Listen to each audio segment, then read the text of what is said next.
Hello everyone, मैं आपके सामने ये सॉल्यूशन ऑफ क्विज नंबर 4 लेके आ रहा हूँ। तो ये जो आप देख रहे हैं सॉल्यूशन पहले से लिखा हुआ है, मैं बस एक्सप्लेन करूँगा। कोई बहुत ज़्यादा टफ काम नहीं है, समझना है। बहुत आसान प्रॉब्लम थे, लेकिन अच्छे प्रॉब्लम थे, कुछ कॉन्सेप्चुअल प्रॉब्लम थे। प्रॉब्लम को अच्छे से बस टैकल करने की बात थी। आपको इससे सीखने के लिए बहुत कुछ मिलेगा।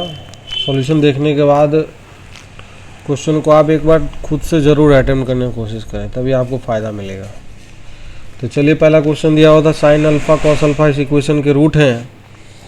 ये जो इक्वेशन लिखा हुआ है, इस इक्वेशन के रूट दिए हुए थे। तो यहाँ से sine alpha plus cos alpha लिख लिया, sign alpha into cos alpha.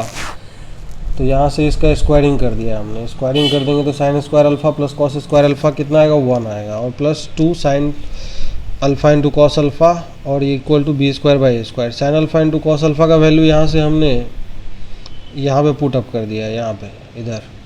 तो यहाँ से कैलकुलेशन कर लिया तो ये रिलेशन आ गया सिंपल। आप चेक कर सकते हो, आंसर ये आ जाएगा। नाउ सेकंड क्वेश्चन में बोला जा रहा है कि ये जो इक्वेशन है और ये जो इक्वेशन है, इसका रूट अल्फ़ा बीटा है, और दूसरे इक्वेशन का रूट अल्फ़ा प्लस एच और बीटा प्लस एच है। तो यहाँ से अगर ऑब्जर्वेशन करने की बात है, अल्फ़ा और बीटा है, यहाँ पे अल्फ़ा प्लस एच और बीटा प्लस एच, तो क्या हमें एक चीज़ कॉमन दिखाई दे रहा है। यहाँ से अगर देखें तो डिफरेंस ऑफ रूट दोनों में सेम है, यहाँ और यहाँ पे देख सकते हैं हम। तो डिफरेंस ऑफ रूट को हमने इक्वेट करा दिया है। तो डिफरेंस ऑफ रूट का ये फॉर्मूला मैं पहले भी बता रखा हूँ। जो लोग लेक्चर 2 नहीं देखे हैं, लेक्चर 2 में जाके देखें, उसमें मैं एक एक चीज़ बताया था, ये याद रखने के लिए बताया था। रिमेंबर दिस, है ना, इसको याद रखना है। छोटा सा पॉइंट है, छोटा पॉइंट है, लेकिन काफ़ी यूज़फुल चीज़ें होती है। तो ये under root d1 by a1 under root d2 by a2। अब यहाँ से स्क्वायरिंग कर दिया d1 by A square d2 by A square. तो बाकी कैलकुलेशन है, ये वैल्यू रख दिया है। कैलकुलेशन करने के बाद ये आ जाएगा। बहुत छोटी बातें और कुछ नहीं है, बहुत सिंपल प्रॉब्लम है। अब यहाँ पे बोला जा रहा है क्वेश्चन नंबर 3 में। क्वेश्चन नंबर 3 में ये जो इक्वेशन है, इसके रूट्स के नेचर के बारे में पूछा जा रहा है। अब यहाँ से अगर डायरेक्ट हम मल्टीप्लाई करेंगे तो बहुत भयंकर सा इक्वेशन बन जाएगा।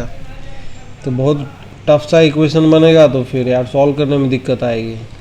अब यहाँ पे इस तरीके का जब क्वेश्चन होता है ना, 4 फैक्टर मल्टीप्लिकेशन में, तो क्लस्टरिंग करना होता है। तो हमने पहला को थर्ड के साथ लिया है। इस तरीके से करना होता है कि ये जो टर्म है, यहाँ पे जो वेरिएबल वाले टर्म है, दोनों ब्रैकेट्स में ये टर्म और ये टर्म सेम आने चाहिए। अगर सेम नहीं आएंगे, जैसे हम बाकी अदर कॉम्बिनेशन लेंगे तो सेम नहीं आएंगे। तो सेम नहीं आएंगे तो फिर हमें सॉल्व करने में दिक्कत आएगी। अब यहाँ पे ये a प्लस बी है और ये माइनस बी है, देख सकते हो आप। यहाँ पे simple a plus B into A minus B का हमने फॉर्मूला लगा दिया है। फॉर्मूला लगा के फिर ये आ गया। तो ये इसका होल स्क्वायर इक्वल टू 25। तो यहाँ से एक प्लस 5 आएगा और ये दूसरा माइनस 5। तो यहाँ से इक्वेशन को सॉल्व करेंगे तो इसका रूट्स के नेचर के बारे में देखना था, रैशनल है या इरेशनल रूट्स हैं। तो यहाँ से अगर देखा जाए तो बहुत सिंपल सी बात है। डी का वैल्यू निकालेंगे तो डी का वैल्यू 85 आएगा, that is not equal to K square. तो अगर ये परफेक्ट स्क्वायर नहीं है, डिस्क्रिमिनेंट, जैसे क्योंकि रूट निकालते हैं तो क्या होता है, minus B plus minus under root D by 2a होता है। तो अगर रैशनल नंबर होना है तो D must be a perfect square. Perfect square अगर नहीं है तो रूट से रैशनल हो जाएंगे। अगर यहाँ पे देखें तो ये जो वैल्यू है -5 है, इसको इधर ले आएंगे तो डी का वैल्यू -35 आ रहा है। तो -35 आ रहा है, तो इसका मतलब ये जो है ये इमेजनरी रूट्स का कंडीशन है। तो इसलिए आंसर आपके रैशनल रूट्स 2 ही हो जाएंगे। तो इसमें कोई टफ चीज़ें नहीं है, बहुत ही आसान बातें हैं। फिर नेक्स्ट क्वेश्चन में दिया जा रहा था कि एफ एक्स पॉलिनोमियल है, जी एक्स पॉलिनोमियल है। तो पी एक्स फंक्शन डिफाइन किया गया था एफ एक्स माइनस जी एक्स, और पी एक्स के बारे में बोला जा रहा है तो डिफरेंस ले लिया तो ये आया। तो बोला जा रहा है कि फिर एक ही वैल्यू के लिए सिर्फ एक्स इक्वल टू -1 के लिए 0 हो रहा है, और साथ ही साथ ये भी एक कंडीशन दिया हुआ है। तो a is not equal to a1। तो a is not equal to a1 मतलब एक्स स्क्वायर का कोफिशिएंट a1 के इक्वल नहीं होगा। तो इसका मतलब क्या है कि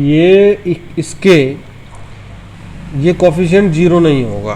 तो ये कोफिशिएंट अगर 0 नहीं होगा तो इसका मतलब ये लीनियर नहीं होगा, क्योंकि यहाँ पे सिर्फ एक वैल्यू के लिए बोल रहा था ना। तो एक पॉसिबिलिटी ये भी बन रहा था कि ये जो एक्सप्रेशन है वो लीनियर बन जाए, लेकिन इसके कारण ये लीनियर नहीं होगा। तो इसका एक ही मतलब है कि एक ही x के लिए 0 हो रहा है, और तो इसका मतलब रूट रिपीट करेंगे तो दोनों फैक्टर सेम हो जाएंगे। तो जो px का नेचर होगा ना, px का नेचर वो समथिंग के times of X minus alpha का whole square, X minus alpha into X minus alpha लिख लिया है। फिर यहाँ से अल्फ़ा इक्वल टू -1 इसका रूट ऑलरेडी दिया हुआ है, तो यहाँ पे x+1 का होल स्क्वायर। के का वैल्यू निकालने के लिए एक फर्दर इन्फॉर्मेशन दिया P ऑफ -2 बराबर 2, तो यहाँ से के का वैल्यू 2 आ गया, निकल के रख दिया एक्सप्रेशन में। तो आप देख सकते हैं यहाँ पे जैसा कि Px इक्वल टू यहाँ पे ये कैलकुलेशन करके आ गया है ये जो वैल्यू है। और P ऑफ 2 पूछा है तो P ऑफ 2 यहाँ पे रख के निकाल सकते हैं, P ऑफ 2 इक्वल टू 18 आ जाएगा आंसर। क्वेश्चन नंबर 5 में बोला जा रहा है कि अल्फ़ा इसका रूट है इस एक्सप्रेशन का, तो अल्फ़ा सेटिस्फाई करके ये एक्सप्रेशन आ गया। तो इस एक्सप्रेशन का वैल्यू पूछा है, तो हम क्या किए हैं, इस एक्सप्रेशन को पहले छोटा कर लिए हैं। तो छोटा करने के लिए हमने क्या किया है, जानबूझ के ये जो एक्सप्रेशन है इसका इस एक्सप्रेशन को यहाँ पे हमने लिख दिया है।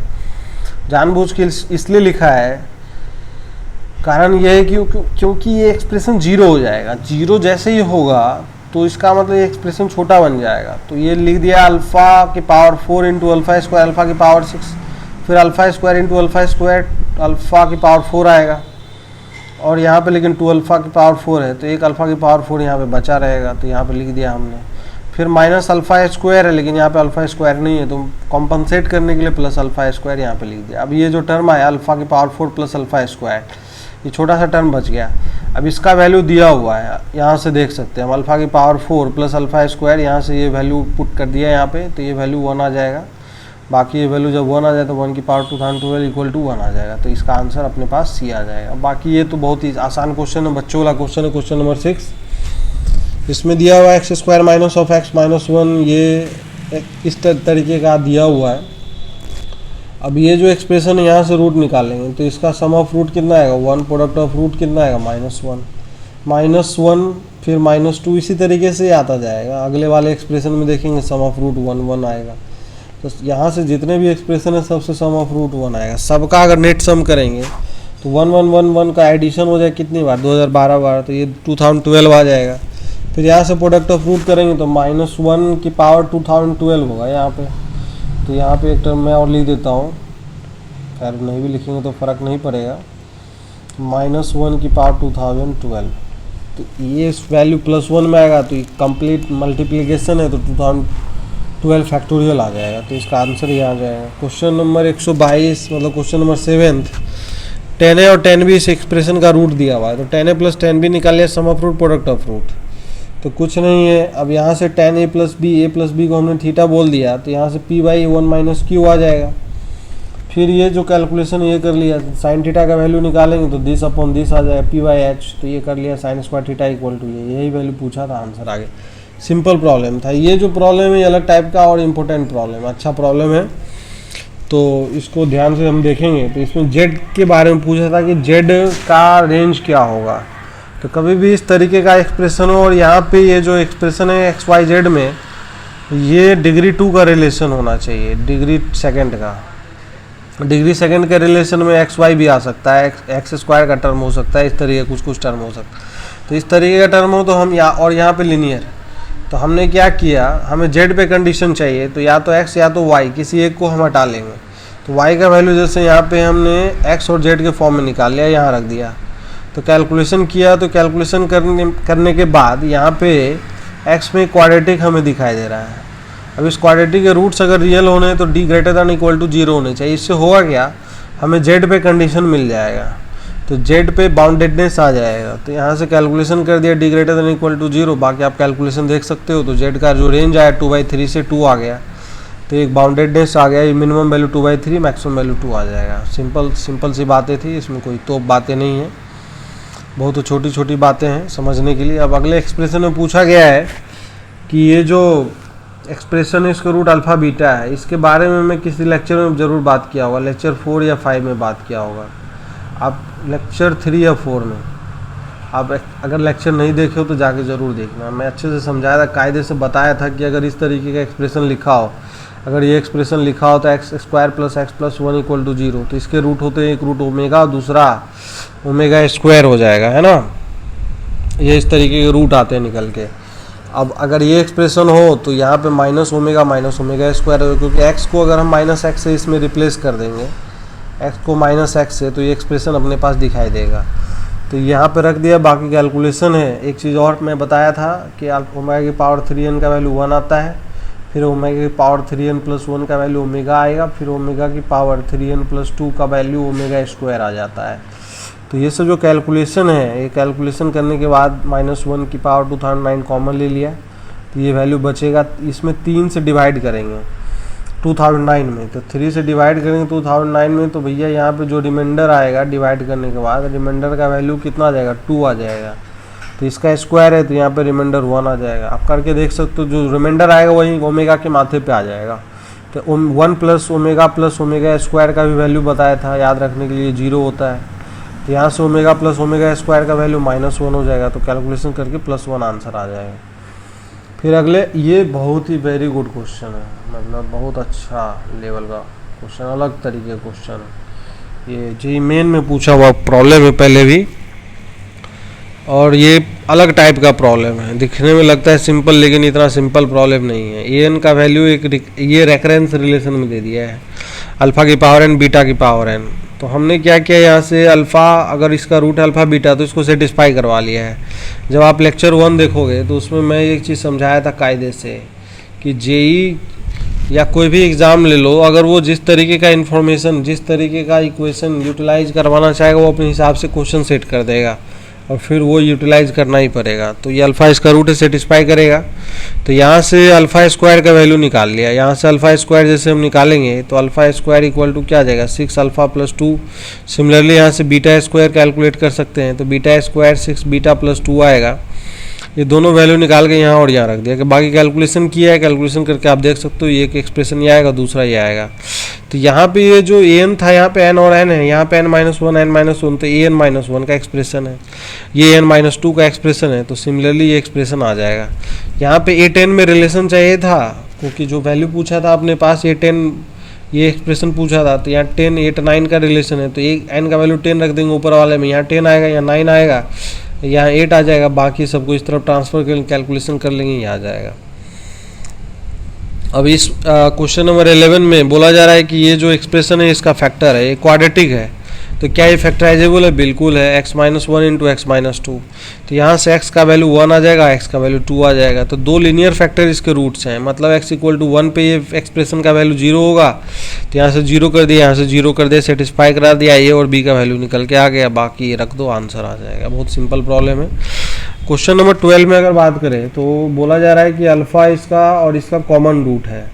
तो देखो कॉमन रूट का क्वेश्चन कैसा भी हो कोई नहीं, अल्फ़ा एक कॉमन रूट मान लो, दोनों में सेटिस्फाई करा दो, सेटिस्फाई कराने के बाद ये एक्सप्रेशन आ गया, दूसरा एक्सप्रेशन आ गया। फिर बाकी दोनों के हेल्प से जो हाईएस्ट डिग्री का टर्म है उसको मैं एलिमिनेट कर दिया हूँ, इसमें अल्फ़ा से मल्टीप्लाई कर दिया हूँ, इसमें इस एक्सप्रेशन में इंटू अल्फ़ा कर देंगे तो ये आ जाएगा। फिर ये पहला एक्सप्रेशन अगर मान ले और ये दूसरा है, फर्स्ट माइनस सेकंड करेंगे, ये आ जाएगा निकल के। तो यहाँ पे इस तरीके के फैक्टर बन जाएगा, यहाँ से अल्फ़ा इक्वल टू 1 रूट आ जाएगा, यहाँ पे सेटिस्फाई करा देंगे तो ये रिलेशन आएगा। तब ये जो रिलेशन आएगा तो यहाँ से a का वैल्यू -2 निकल के आ जाएगा, इसमें कोई दिक्कत नहीं है। अब क्वेश्चन नंबर 13 में अगर देखें तो a b और c में ये रिलेशन दिया हुआ है, a plus mod b plus 2c equal to 0। Mod b का वैल्यू यहाँ से आ जाएगा निकल के, और यहाँ से मॉड b का वैल्यू निकल के आ गया माइनस टाइम्स में a प्लस 2c। ठीक है, अब इस एक्सप्रेशन के रूट के बारे में पूछा है कि रूट का नेचर क्या होगा, तो हमने क्या किया, यहाँ से डिस्क्रिमिनेंट निकाल लिया। तो यहाँ से b का जो वैल्यू है बताया था, मॉड का स्क्वायर करोगे कोई फ़र्क नहीं पड़ेगा, मॉड b का square equal to b square ही होता है ना। मॉड ऑफ मसाला का square that is equal to मसाला स्क्वायर होता है, मॉड के ऊपर स्क्वायर लगाने से मॉड हट जाता है। तो यहाँ रख दिया, कैलकुलेशन कर लिया, तो ये डिस्क्रिमिनेंट का ये वैल्यू आया निकल के, a square plus c square. क्या ये 0 हो सकता है क्या?